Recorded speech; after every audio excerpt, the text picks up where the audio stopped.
Bismillahirrahmanirrahim. Assalamualaikum warahmatullahi wabarakatuh. Bertemu kembali bersama Ibu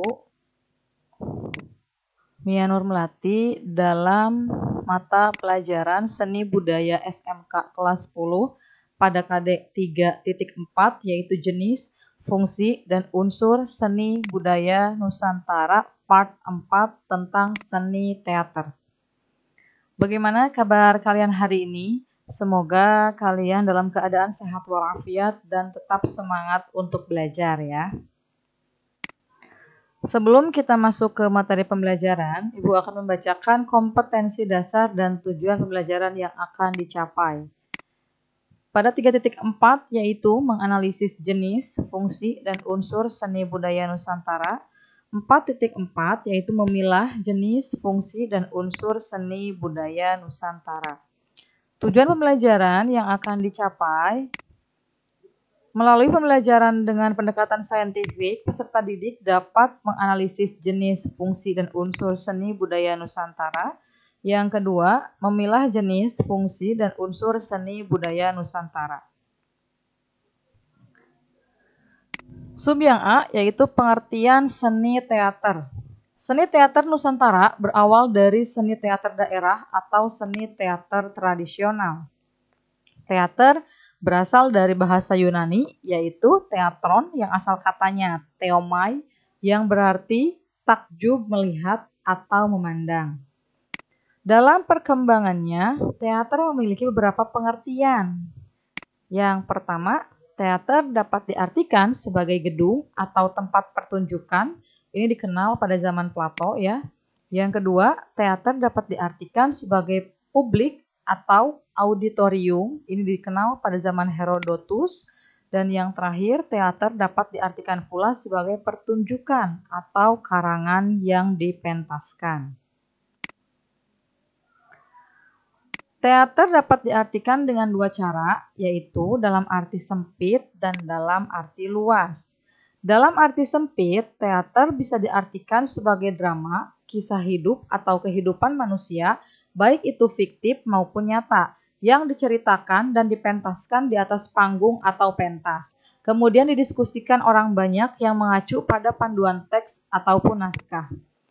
Sedangkan dalam arti luas, teater adalah segala macam pertunjukan atau tontonan yang dipertunjukkan di depan halayak ramai. Misalnya, wayang, arja, randai, reog, dan sebagainya. Teater memiliki arti sebuah organisasi yang berupa wadah untuk kumpulan orang-orang pecinta teater. Dengan demikian, secara umum, istilah teater Nusantara ini dapat diartikan menjadi 4 bagian. Yang pertama, seluruh pertunjukan berlangsung di sebuah tempat, baik di luar maupun di dalam gedung dan disaksikan oleh banyak orang atau penonton. Yang kedua, panggung tempat pertunjukan. Kemudian yang ketiga, arena pusat dari sebuah pertunjukan. Dan yang terakhir, nama organisasi atau kelompok orang yang mencintai seni teater. Sub yang kedua yaitu jenis-jenis teater. Jenis teater Nusantara dibagi menjadi 2. Yang pertama, teater tradisional, dan yang kedua, teater non-tradisional. Kita bahas yang pertama, teater tradisional, yaitu jenis teater yang berkembang di daerah-daerah seluruh Nusantara. Teater tradisional di Indonesia itu sangat bervariasi dan berbeda antara satu daerah dengan daerah lainnya. Beberapa contoh teater tradisional, yang pertama ada ketoprak. Bukan ketoprak makanan ya, ketoprak seni teater. Ini teater tradisional yang paling populer di Jawa Tengah ya. Pada mulanya, ketoprak ini hanyalah permainan orang-orang desa yang sedang menghibur diri dengan menabuh lesung di bulan purnama. Lesung ini disebut dengan gejogan. Tapi semakin berkembang menjadi suatu bentuk tontonan teater tradisional yang lengkap. Semula disebut ketoprak lesung, kemudian dengan dimasukkannya musik gendang, terbang, suling, nyanyian, dan lakon, yang menggambarkan kehidupan rakyat di pedesaan. Maka lengkaplah ketoprak ini sebagaimana yang kita kenal sekarang, yang pertama kali dipentaskan sekitar tahun 1909. Contoh teater tradisional yang kedua ada ludruk. Ini gambarnya ya, gambar ludruk seperti ini. Ludruk ini jenis teater tradisional Jawa Timur yang bersifat kerakyatan. Asal muasalnya itu dari Jombang, ya, Jombang, Jawa Timur. Dia menggunakan bahasa Jawa dialek Jawa Timuran. Pada perkembangannya, ludruk menyebar ke daerah-daerah di sebelah barat, Karasidenan, Madiun, Kediri, hingga ke Jawa Tengah. Pada tontonan ludruk, semua perwatakan ini dimainkan oleh laki-laki. Cerita yang dilakonkan biasanya tentang sketsa kehidupan rakyat atau masyarakat yang dibumbui dengan perjuangan melawan penindasan. Unsur parikan di dalam ludruk ini pengaruhnya sangat besar ya. Ludruk ini seperti yang pada gambar ini. Contoh teater tradisional yang berikutnya yaitu ada Randai. Randai ini berasal dari Minangkabau, Sumatera Barat. Randai itu adalah tontonan yang menggabungkan musik, nyanyian, tari, drama, dan seni bela diri silat. Umumnya dipertontonkan dalam rangka upacara adat atau festival. Cerita yang digarap menjadi tontonan adalah cerita-cerita lisan berupa legenda dan dongeng yang cukup populer di tengah masyarakat. Ya. Kemudian contoh teater yang keempat adalah lenong. Kalau lenong sudah pada tahu ya sepertinya. Lenong ini merupakan teater tradisional asal Betawi. Ada dua jenis lenong. Yang pertama lenong denes yang lakon tentang raja-raja dan pangeran. Dan yang kedua lenong preman yang lakonnya tentang rakyat jelata.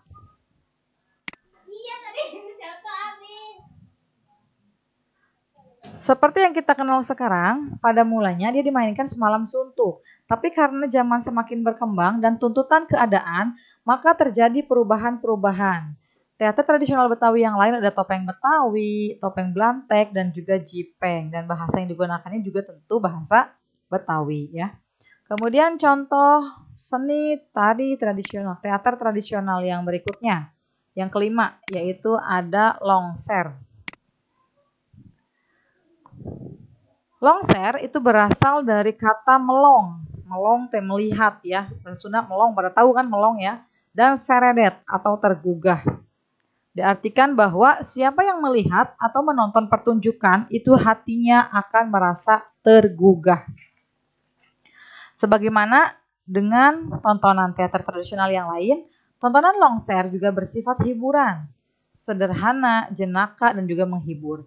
Tontonan longser ini bisa diselenggarakan di mana saja karena tanpa dekorasi yang rumit dan penonton bisa menyaksikannya dengan duduk melingkar. Terakhir ada Mamanda. Mamanda ini berasal dari Banjarmasin, Kalimantan Selatan. Kata Mamanda ini berasal dari kata mama berarti paman atau pakcik dan nda berarti yang terhormat. Jadi Mamanda itu adalah apa? Paman yang terhormat. Struktur dan perwatakan pada tontonan Mamanda sampai sekarang ini tidak berubah. Yang berubah itu hanyalah tata busana, tata musik, dan ekspresi artistiknya. Itu adalah contoh teater tradisional. Yang berikutnya ada teater non-tradisional. Yang pertama ada drama musikal. Ya, ini contoh gambarnya. Drama musikal itu adalah seni teater yang memadukan seni musik, teater, dan seni tari. Jenis drama musikal yang sering dipentaskan adalah opera dan kabaret. Bahkan gabungan dari opera dan kabaret sendiri juga pernah dipentaskan di Indonesia. Yang kedua yaitu teatrikalisasi puisi. Ini contoh gambarnya ya. Contoh seni teater yang menggunakan karya puisi sebagai naskah teater. Dalam pertunjukan ini diperlukan keindahan dari puisi tersebut sehingga dapat mewujudkan ekspektasi dari pemirsanya. Dan diperlukan kreativitas dalam menerjemahkan puisi menjadi pementasan teater. Kemudian teater tradisional yang lain adalah teater boneka. Teater boneka ini merupakan seni pertunjukan yang sudah lama ya, ini ada sejak zaman kuno. Teater boneka ini sering digunakan sebagai sarana dakwah Islam atau juga untuk kegiatan yang lainnya. Seperti yang dilakukan oleh Sunan Kalijogo yang menyebarkan agama Islam dengan cara pementasan wayang kulit. Yang keempat, teater dramatik. Contohnya ini ada pada gambar. Dalam teater dramatik, cerita dalam pementasan dibuat dengan sedetail mungkin, mulai dari tokoh, kejadian, hingga alur cerita dibuat dengan detail. Sehingga fokus dari teater dramatik ini adalah menitikberatkan pada minat penonton terhadap sebuah cerita yang disajikan. Selain itu, pemeran teater juga menitikberatkan pada pementasan teater dramatik. Karena teater dramatik ini mencoba untuk menunjukkan pementasan layaknya kejadian yang sebenarnya. Yang berikutnya, yaitu yang terakhir ada teater gerak. Teater gerak ini hampir mirip dengan pantomim klasik, ya. Karena pada teater gerak berfokus pada gerak serta ekspresi wajah, sehingga pementasan teater gerak jarang menggunakan dialog. Dalam pertunjukan teater gerak tentu menyajikan makna serta pesan tertentu yang diekspresikan dalam bentuk suatu gerak. Yang berikutnya ada fungsi seni teater, ini sub yang ketiga. Seni teater memiliki 4 fungsi ya, kita bahas satu-satu. Yang pertama, teater sebagai sarana upacara. Nah, sebagai sarana upacara ini tidak memerlukan penonton ya, karena penonton tersebut merupakan bagian dari peserta upacara persembahan tersebut. Sarana upacara persembahan seperti ini biasanya dapat disebut sebagai teater tradisional. Kemudian yang kedua, teater sebagai media ekspresi. Nah, kalau media ekspresi ini untuk menyalurkan bakat yang mereka miliki ya. Berbeda dengan seni-seni lainnya seperti seni musik yang mengedepankan sebuah gerakan atau tarian dengan irama suara, seni teater ini lebih mengedepankan gerakan tubuh serta ucapan dalam memerankan sebuah peran. Seni teater juga mengekspresikan penghayatan jiwa dalam memerankan sebuah tokoh cerita. Kemudian yang ketiga, teater sebagai media hiburan. Ini memiliki fungsi penting ya, yaitu untuk menghibur penonton yang menyaksikan sebuah pertunjukan, sehingga penonton tersebut merasa terhibur sesuai dengan yang mereka inginkan. Fungsi yang terakhir yaitu teater sebagai media pendidikan. Media pendidikan ini selalu ada pesan yang terkandung dalam sebuah cerita yang telah disampaikan oleh pemain. Pesan-pesan moral tersebut akan lebih mudah dipahami melalui sebuah pertunjukan daripada harus membaca sebuah cerita pada buku. Ini 4 fungsi seni teater. Yang sub keempat ada unsur-unsur seni teater. Unsur seni teater dibagi menjadi 2. Yang pertama, unsur internal teater dan yang kedua, unsur eksternal teater. Untuk unsur internal ada 6. Yang pertama, unsur internal ini merupakan unsur utama ya dalam sebuah pertunjukan seni teater, serta harus ada apabila akan melakukan sebuah pertunjukan seni teater. Unsur internal ini dapat disebut sebagai jantungnya dari sebuah pementasan, karena apabila salah satu unsur tersebut tidak ada, maka sebuah pertunjukan tidak dapat dilaksanakan. Unsur apa saja itu? Yang pertama, naskah atau skenario. Teater tidak akan bisa berjalan tanpa adanya skenario, tanpa adanya naskah, tanpa adanya alur cerita, ya. Naskah ini skenario yang merupakan alur dari sebuah cerita, ya. Yang kedua, yaitu pemain. Teater tidak akan bisa berjalan tanpa adanya pemain. Misal naskah sudah ada, lalu siapa yang akan menyajikannya? Siapa yang akan memainkannya? Itu harus ada pemain atau tokoh yang akan diperankan dalam sebuah pertunjukan teater tersebut, ya. Yang ketiga ada sutradara. Nah, sutradara ini merupakan otak dari sebuah cerita karena memiliki tugas untuk mengatur serta memimpin sebuah pementasan maupun teknik pembuatan teater tersebut. Jadi sutradara ini nanti yang akan menciptakan ide-ide yang akan digunakan dalam sebuah pentas, ya. Kemudian yang berikutnya ada pentas yang tadi Ibu sudah sebutkan. Pentas ini merupakan unsur penunjang dalam sebuah pertunjukan seni teater. Seperti apa pentas? Tata lampu, properti, kemudian dekorasi lain yang akan membantu terlaksananya sebuah pertunjukan. Yang kelima, properti. Ini atau disebut juga perlengkapan ya. Seperti meja, kemudian robot, kursi, dekorasi, dan lain sebagainya. Yang terakhir ada penataan. Penataan ini berisi semua pekerja yang ikut serta ya dalam sebuah pementasan. Contohnya apa? Tata busana, tata rias, tata lampu, tata suara, dan lain sebagainya yang sudah memiliki tugas dan fungsinya masing-masing. Kemudian, sub yang kedua ada unsur eksternal teater. Yang pertama ada staf produksi, yaitu kumpulan beberapa orang yang bekerja sama dalam sebuah tim, baik sebagai pimpinan produksi maupun bagian lain yang berada di bawahnya. Yang kedua sutradara tadi ya, otak dari yang mengarahkan pemain juga. Kemudian yang ketiga stage manager, merupakan unsur eksternal yang berfungsi untuk membantu tugas dari seorang sutradara serta memimpin dan bertanggung jawab dalam sebuah pementasan. Yang keempat desainer, dan yang kelima kru. Kru itu penanggung jawab dari setiap sub yang terdapat dalam bagian desainer. Sub yang kelima yaitu perkembangan seni teater Nusantara. Yang pertama, teater tradisional. Teater tradisional yaitu teater yang berkembang di kalangan budaya etnik suku bangsa Indonesia. Teater tradisional dimulai sejak sebelum zaman Hindu. Pada saat itu terdapat tanda-tanda unsur-unsur teater tradisional yang banyak digunakan untuk mendukung upacara ritual. Teater tradisional ini merupakan bagian dari suatu upacara keagamaan ataupun upacara adat istiadat dalam tata cara kehidupan masyarakat kita.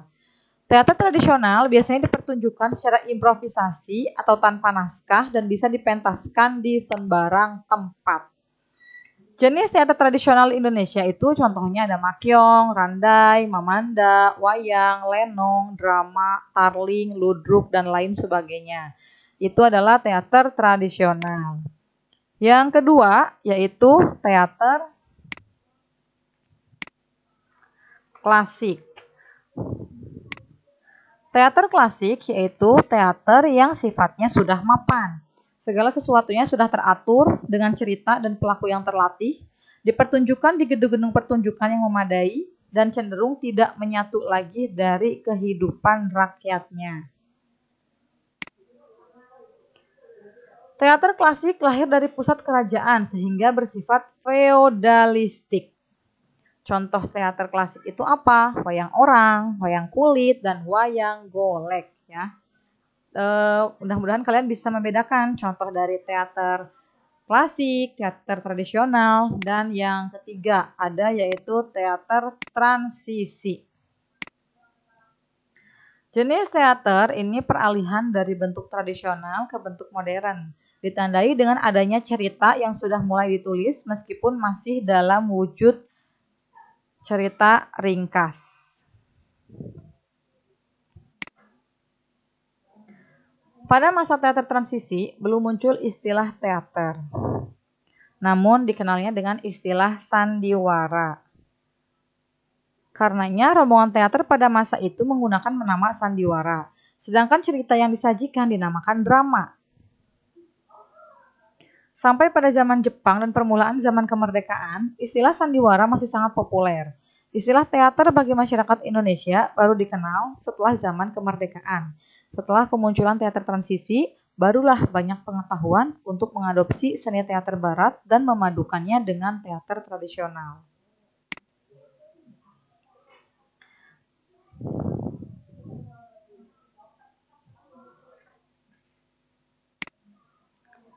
Mungkin cukup sekian materi seni budaya yang bisa Ibu sampaikan. Semoga bisa bermanfaat. Jangan lupa di-like videonya dan subscribe channel YouTube-nya. Ibu akhiri wabillahi taufiq wal hidayah. Wassalamualaikum warahmatullahi wabarakatuh.